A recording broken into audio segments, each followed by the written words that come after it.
Right here in the middle of the Frank Church wilderness of no return. Brutal, absolutely brutal. I climbed, let's see if we can see it here. I climbed this big spine ridge out in this area. Climbed this big spine ridge over here to the right, all the way back up here. And that is, you can't really tell, but that's serious. And I've already came up. Well, this helps. I came out of that hollow down in there, as far as you can see, where the like white dot is down in that area.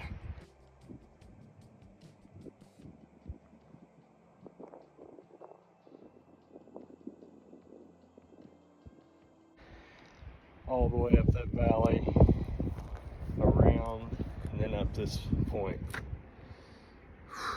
Crushed. Got on one elk track. It's been brutal. I think I've got another area where I might be able to do some good, but this is pretty tough right here. Completely I think 2 million acres of complete roadless areas. It's massive. It's beautiful though. Man, that looks super elky. Well, I'm gonna make my way back down into the canyon and make my way back out to camp and try a different area. I don't know if you can hear it or not. There's a pack of timber wolves right across the valley over here, right over there. But it's so windy. I don't know if you can hear it.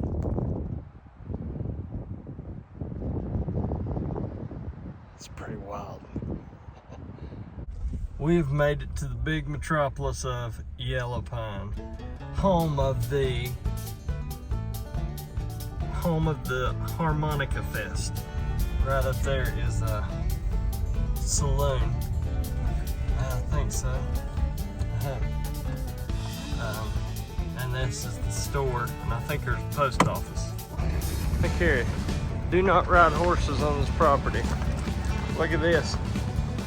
Check guns at bar. My kind of place. What doesn't kill you makes you stronger, except bears. They will kill you.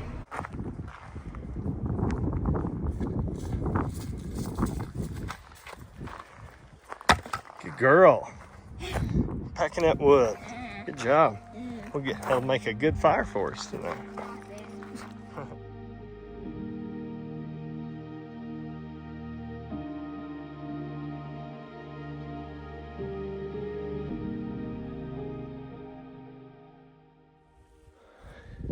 Way back in here. Look at that mountain. It's crazy. Got an elk wallow over here. Right there. And turns into a little pond.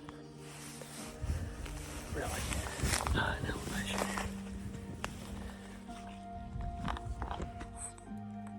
Elk crossed here. A lot of fresh sun. It's good. Far back though. Back into this pole's pretty muddy. Been in here pretty recently. Look at this big mountain. Brutal. Beautiful. You can see where they've been.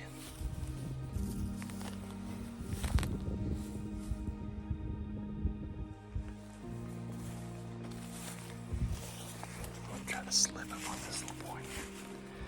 Good place for the bed. I'm about 7.5, 8 miles in. A big low gap up there. She's rugged. That is straight up hill. I know you can't tell it, but that is steep.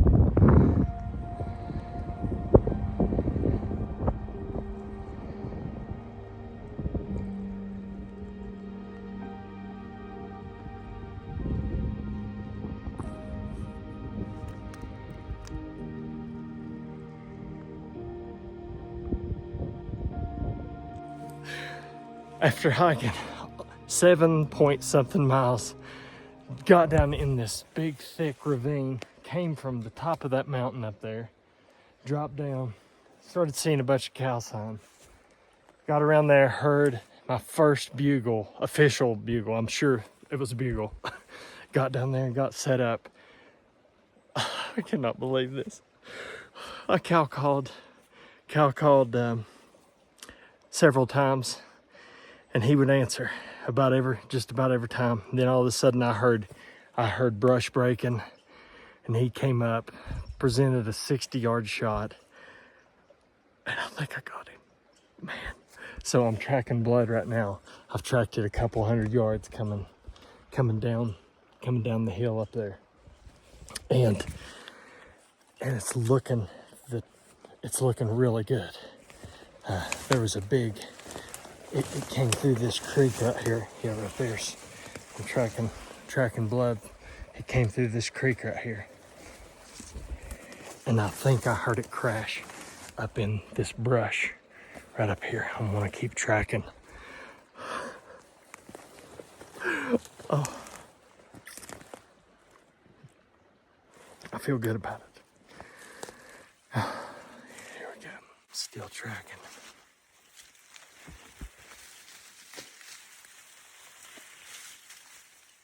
Kind of looking to see if I need to put another one.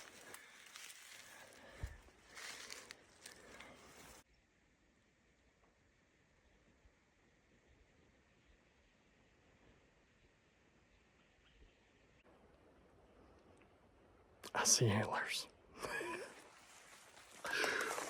Oh my gosh. He's a giant. Look at this.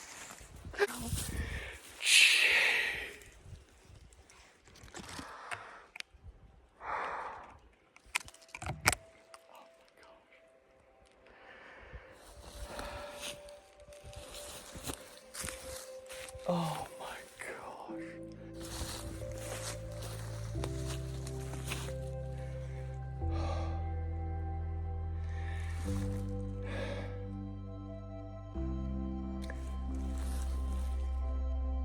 Man, this whole trip, I've kind of just been, man, it's been tough. I've walked a lot of miles. I've been thinking, even if I don't get an elk, man, I need to appreciate the journey. I need to appreciate the time spent out in this beautiful place. Just the life that God's placed in my body, and the ability to walk these mountains and enjoy this beautiful, beautiful land that He's made, and hunt these animals, and to be able to, there's so many people back home that have said, man, I hope you get one, because I'm excited for some elk meat. We're going to have a lot of cookouts at the Miller house because of this. God, thank you, Lord. I think God sees the things that we care about, even though they may not be super important in the grand scheme of things. He sees the things that we're passionate about and we care about.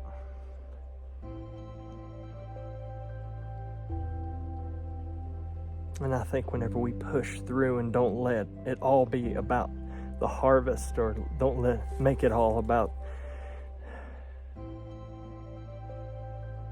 the pursuit of the animal we're after, or whatever it is we're doing in the outdoors.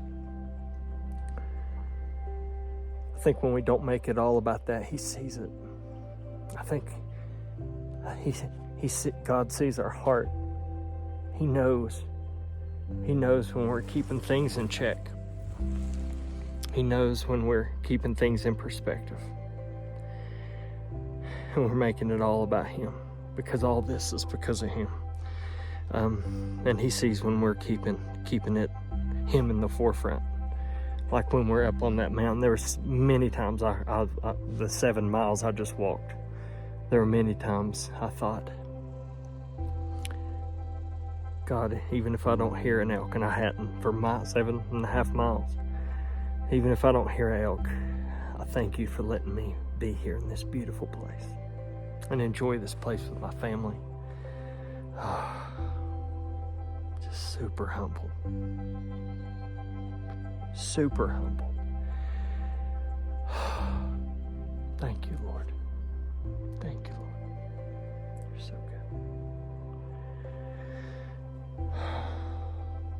Lord, I pray that this life gives life to people. Brings people together, Lord, in our home.